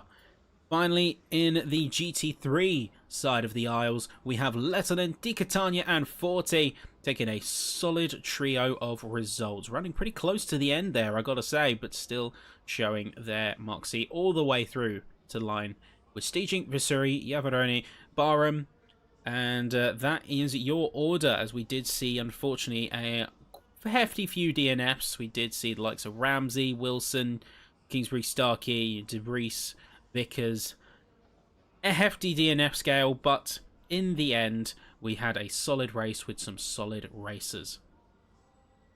Yeah, we certainly did indeed. It was a very good race. Mixed conditions always throws up a treat, especially when it does dry out or if it does get more wet on the circuit. It just adds a little bit of an extra element of strategy overall, and Nepotech played it to perfection. May have been nearly completely out of things when it came to the fuel front, but it just shows how staying out that extra lap, filling up for at least amount of time possible and getting onto those fresh tyres really did help him, and every second counted in that one. If he went for that potentially a little bit more energy of just a few more seconds in the pit lane, he could have seen himself at the end of that race being behind Patouche. So it really does show how those fine margins help you come out on top. Yep, really great stuff there, and certainly massively impressed with all of the drivers. Unfortunately, my camera has still decided to be on the not working side, so we're not going to ponder on this for too long, but be sure to join us next week as we head out of Imola, and with a championship reignited for some, we head into Interlagos for the 5th session of the season. It's also the last session before the mid-season break, so you won't want to miss it. It's going to be a pretty conclusive battle, and it's really going to set the stakes for the second half of the World Sprint Championship. But that's going to be at least where we stand for the moment, and we're going to see if anyone is available for a quick chat. I think there are actually some drivers available for a quick chat in the Discord. I think it's Patouche and Lettinen in the interview room. So shall we give them a quick talking to, Ben? Yeah, let's jump over and give them a little bit of a chance to say how they did. So we're going to grab, I think we will go in class order. So let's start with Patouche and we will go from there, I think. Sounds like a good plan. So, Mika, can you hear Hello. us? Yes, I can hear you. Good evening. Perfect, everyone. perfect. There you go. Well, first off, really solid performance tonight. Really good job. Of course, great result, but certainly a roller coaster of a session. Initial thoughts right out the gate. How do you feel about tonight? I think I made the wrong decision starting on medium tires because Bukia was just flying in the beginning with the wets, but then, yeah, dry tires came back to life and then I started gaining again. So, yeah, all in all, I have to say quite a good race, good improvement from my performance from last week as well. Yeah. And yeah, nice race actually. It was good fun driving from the wet to dry. Yeah, I was going to ask, how did you find that? Of course, you said it yourself. You started on a dry compound, and you initially really felt those effects as you saw Bouquet heading off. But how was it to get that grip back as the track started to dry up? Yeah, I was just praying every lap, dry up now, please. And yeah, in the end, when the tires came back, I just saw my Delta going green massively. Yeah, then I knew it was time to shine for me and make up time. And yeah. Yeah, and of course, by the end of it all, you ended up pulling together a really solid result, really sort of turning those, what looked like initially a little bit of a race to forget at the start, but quickly turning it around in a really strong way. I mean, how did the car feel tonight? So that Ferrari, were you gelling well with the car despite being slightly mismatched on the tyre compounds? Like, how did it feel?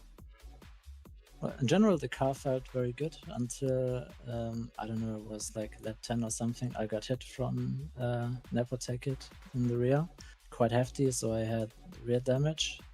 Then it was not so much fun to drive, but when the track was on high grip, it was nevertheless quite good fun pushing the car to the limit. Yeah, would you say that Ferrari is the one you gel with the best, given that performance?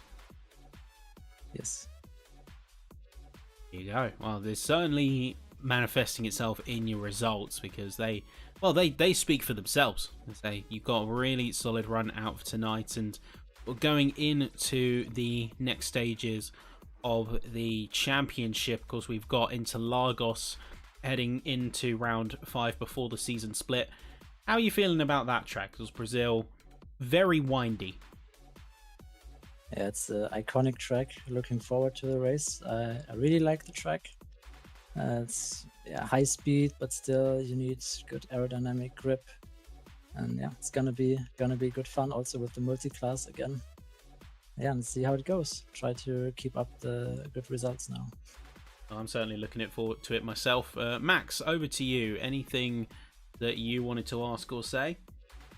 Yeah, just one from me, Mika. Of course, congratulations on that second place. Just how was it in the dying moments of that race? Of course, Nepo Tekit was getting closer and closer into your grasp. You just fell short. Just how much of, just was it a little bit disheartening seeing that you were just able to fall short, or were you happy with how close you got?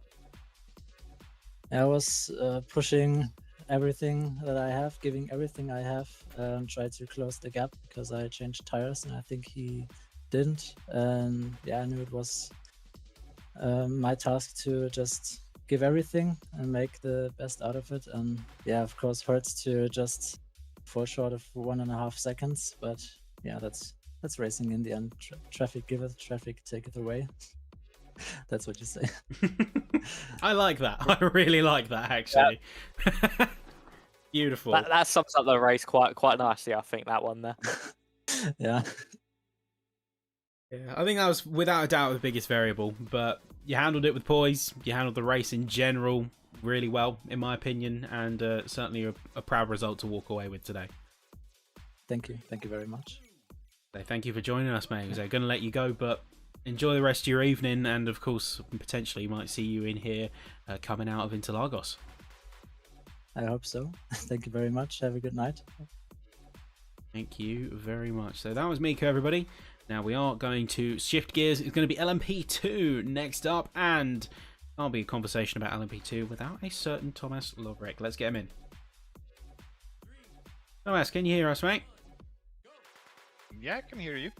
Can you hear me? Yep, perfectly so. And a really strong race out there. So honestly, first off, congratulations. Really good job out there this race weekend.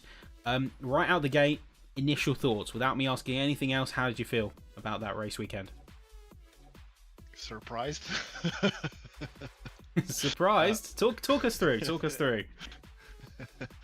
Well, it's been unfortunately a bit of a busy week for me, so I literally had absolutely no practice before the race, except like 30 minutes on the server itself. I had absolutely no practice on Imola, absolutely no practice in the wet around here. And yeah, from the green lights, I was just completely surprised the way I just shot into P1. And only after like half a lap, I noticed that, yeah, I'm the only one on wets, or not the only one, but the other two behind me were on dries. And then it became clear why I'm suddenly so good or so far ahead. Yeah, I think it was just luck with the weather and everything. But yeah, really happy that it once went my way. I mean, I was going to ask, but you semi-answered the question. Is if you had to pin down tonight's success to one thing, what would it be? That opening call on the tires, or in general, would there be something else? No, it was definitely the tires. It was definitely the first choice of tires because I could build a nice safe gap ahead of Roland and Richard, who were on dries, and they had to pit twice. I did unfortunately make a mistake of pitting 1 or 2 laps too early for dries, and I had to fuel save for the final stint, so I couldn't really push to the full potential. But thankfully everything played out okay. I would say still very well managed in the end, and that opening call kind of set you up for success, as you still did drive really well and certainly handled things as sort of things could potentially get a little bit dicey, and we did see that a couple of times. A lot of traffic mingling in with each other. How are you feeling in terms of confidence with like the car and making your way around some of the other racers on the course? Quite good, actually. I was surprised. I just clicked together a setup from myself on the practice, and it felt really nice in the dry. So I was pretty confident in the setup, and I knew that I would get faster and faster as laps went on. And I saw this also happening on my deltas lap after lap. Traffic was not that bad, I must say. I think I managed it pretty well. There were a couple of moments where I had to completely back off and wait for the opportunity to pass. And even the hypercars, they were patient, let's say, when coming up behind me. So I can't complain. I can't complain in any way.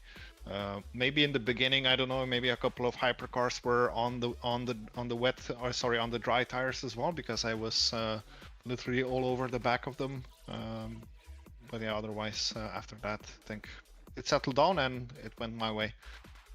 And went your way, it certainly did. So first win in the books, I believe, too, to boot. So potentially start of things to come, because you have been runner-up for, I think you have been runner-up for every round so far.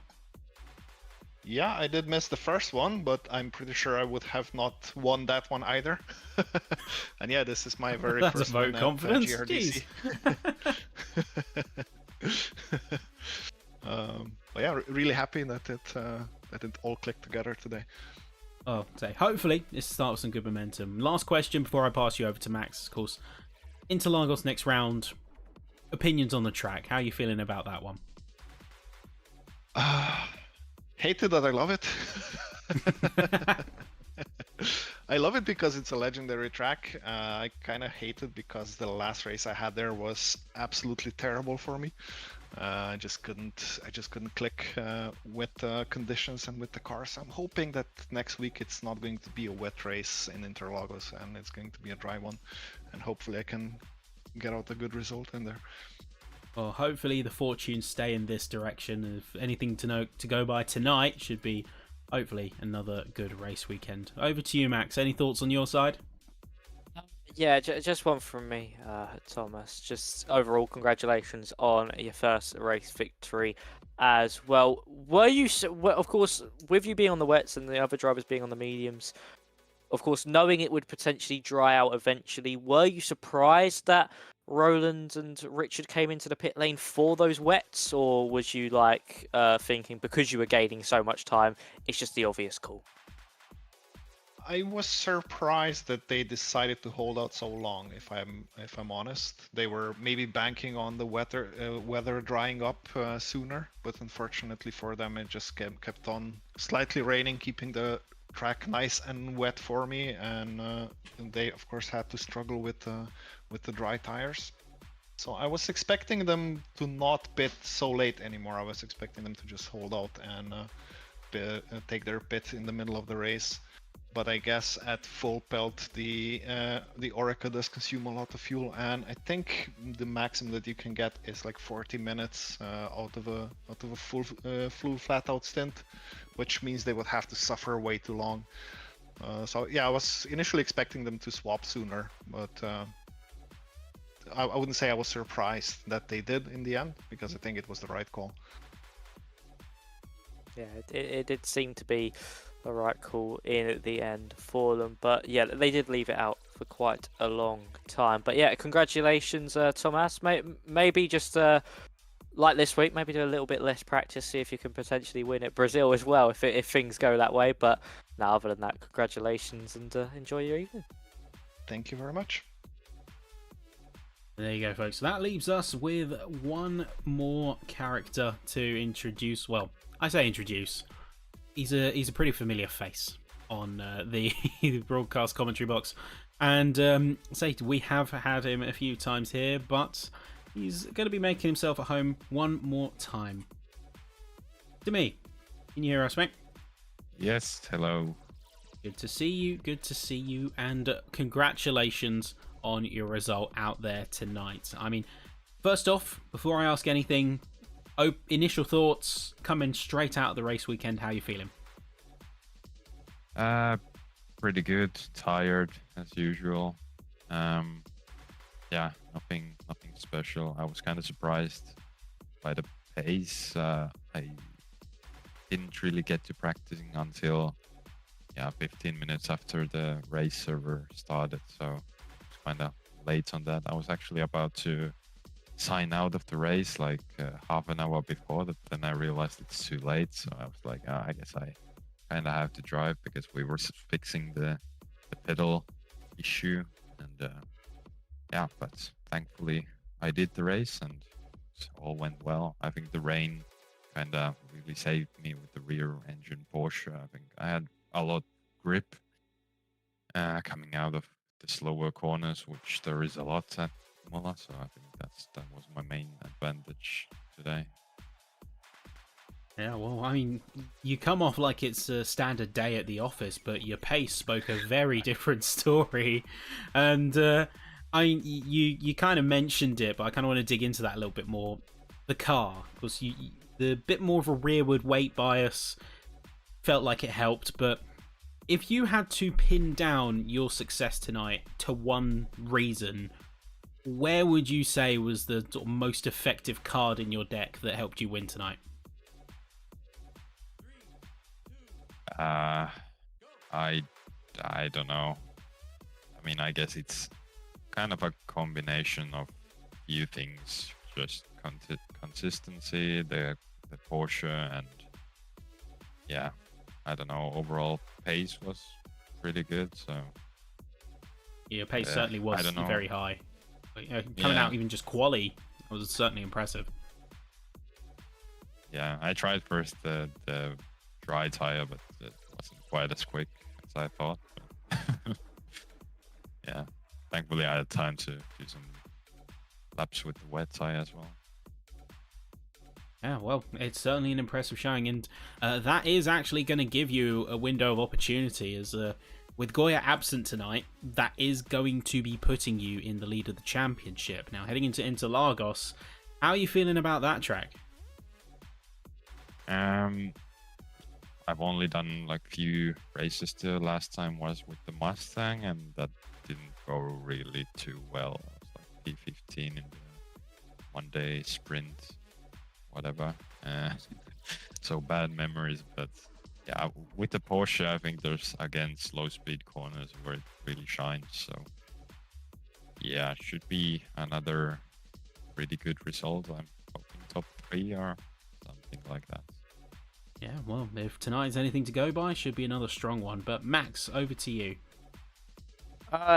Just congratulations on that victory, Timmy. But yeah, it was more a race of attrition. Of course, you said you had little practice and everything. Were you expecting a bit more competition from everybody else in the field, or, of course, were you just thinking, especially once you got into that lead, I can just shoot off into the distance here?